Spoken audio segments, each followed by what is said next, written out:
मुख्यमंत्री योगी आदित्यनाथ भारतीय जनता पार्टी के लिए कई बार उपयोगी साबित हुए। कर्नाटक में मिली हार के बाद उत्तर प्रदेश निकाय चुनाव में भारतीय जनता पार्टी ने जो जीत दर्ज की वो इसका सबसे ताजा गवाह है। नमस्कार, मैं आमिना और आप देख रहे हैं न्यूज टाइम मीडिया। कर्नाटक के चुनाव में वोट पड़े थे प्रधानमंत्री नरेंद्र मोदी के नाम पर, क्योंकि सबसे अहम स्टार प्रचारक के तौर पर उन्होंने ही अपनी पार्टी के लिए वोट मांगे थे। हालांकि योगी आदित्यनाथ भी कर्नाटक के चुनाव में स्टार प्रचारक वाली टीम का एक मुख्य हिस्सा थे, लेकिन फिर भी प्रधानमंत्री नरेंद्र मोदी के आगे उन्हें वो अहमियत बिल्कुल नहीं दी गई। अब वजह चाहे जो भी रही हो, लेकिन दुर्भाग्यवश भारतीय जनता पार्टी कांग्रेस के हाथों यहाँ पिट गई। इसके विपरीत उत्तर प्रदेश के निकाय चुनावों में वोट पड़े थे सिर्फ योगी आदित्यनाथ के नाम से। माफिया को मिट्टी में मिलाने वाली उनकी पहल पर लोगों ने आंख बंद करके बीजेपी के पक्ष में मतदान दिया। इसका असर हुआ और भारतीय जनता पार्टी ने समूचे विपक्ष का सफाया कर दिया। लिहाजा बीजेपी को जो चोट कर्नाटक में लगी थी उस पर मरहम लगाने का काम उत्तर प्रदेश के निकाय चुनाव में मिली जीत ने कर दिया। आपको याद होगा कि सिद्धू मूसेवाला के पिता ने अपने एक बयान में कहा था कि अगर योगी आदित्यनाथ पंजाब के मुख्यमंत्री होते तो उनका बेटा कभी नहीं मारा जाता। उन्होंने यहां तक कहा था कि 2024 की लोकसभा चुनाव में योगी आदित्यनाथ के नाम पर भाजपा पर मुहर लगाई जाएगी। खैर, हैरानी की बात तो ये है कि समीकरण अब कुछ ऐसे ही बनने लगे। ताज्जुब वाली बात कोई भी नहीं है, क्योंकि हो सकता है कि 2024 लोकसभा चुनाव प्रचार में योगी के उत्तर प्रदेश मॉडल की गूंज सुनने को मिल सकती है।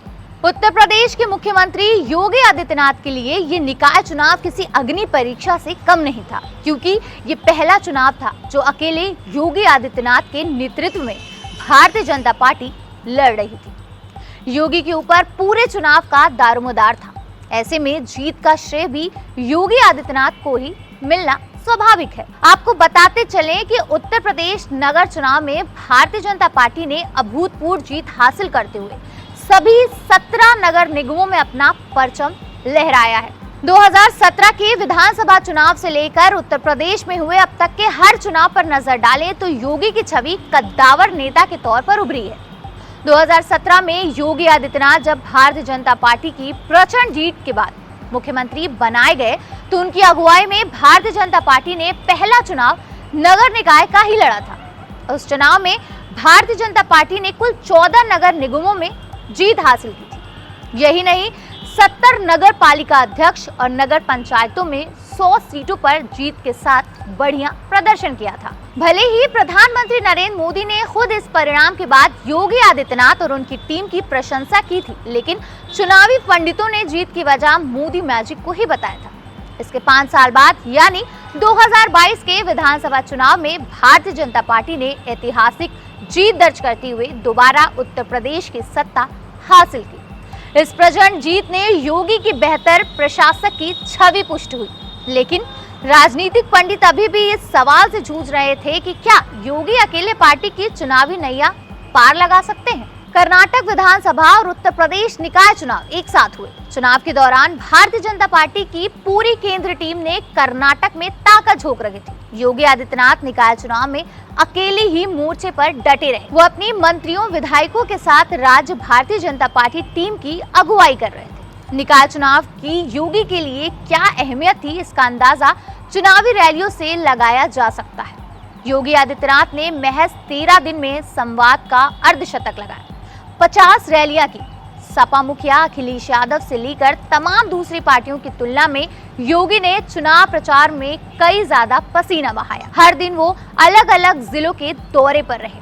इतना ही नहीं, निकाय चुनाव के बीच में 3 दिन कर्नाटक में भी चुनाव प्रचार किया।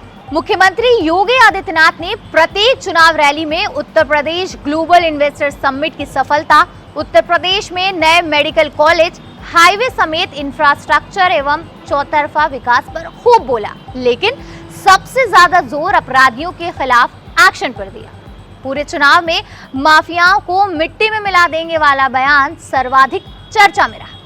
उमेश पाल हत्याकांड के बाद उत्तर प्रदेश सरकार का बुलडोजर एक्शन से लेकर शूटर्स का एनकाउंटर हो या माफिया अतीक अहमद और उसके भाई की पुलिस कस्टडी में हत्या। भारतीय जनता पार्टी ने हाल की इन घटनाओं को इस तरह से पेश किया जैसे योगी सरकार में ही ये संभव था। अतीक अहमद की हत्या के बाद प्रयागराज पहुंचे योगी आदित्यनाथ ने किसी का नाम लिए बिना कहा भी था कि यहाँ की धरती अत्याचार बर्दाश्त नहीं करती, प्रकृति न्याय जरूर करती है, जो जैसा करेगा उसको वैसा ही फल मिलता है। जिन लोगों ने अन्याय किया था, प्रकृति ने उनके साथ न्याय कर दिया।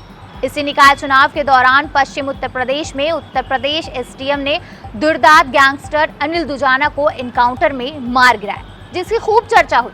अपनी रैलियों में योगी ने नो कर्फ्यू नो दंगा, उत्तर प्रदेश में सब चंगा और रंगदारी न फिरौती, अब उत्तर प्रदेश नहीं है किसी की बपौती जैसे लोकप्रिय नारे गढ़े। भारतीय जनता पार्टी को पता है कि उत्तर प्रदेश बदलाव के दौर से गुजर रहा है। उनकी बुलडोजर नीति की भले ही बुराई की जाती हो, लेकिन कहीं ना कहीं हमें ये मालूम है कि उनकी बुलडोजर नीति का ही कमाल है कि आज उत्तर प्रदेश में शांति का माहौल है। उत्तर प्रदेश की जनता के साथ साथ पूरे देश की जनता भी जान चुकी है कि अगर योगी आदित्यनाथ उत्तर प्रदेश से बाहर निकलकर पूरे देश का नेतृत्व करते हैं तो परिणाम बिल्कुल सुखद होंगे। हम ये नहीं कह रहे हैं कि वो प्रधानमंत्री मोदी की सीट पर जाकर बैठ जाएंगे, लेकिन हाँ, लोकसभा चुनाव में बहुमत पाने के लिए भारतीय जनता पार्टी को कहीं ना कहीं योगी आदित्यनाथ की जरूरत इस बार सबसे ज्यादा पड़ेगी। लिहाजा कहा जा सकता है कि योगी आदित्यनाथ इस लोकसभा चुनाव में बीजेपी के सबसे अहम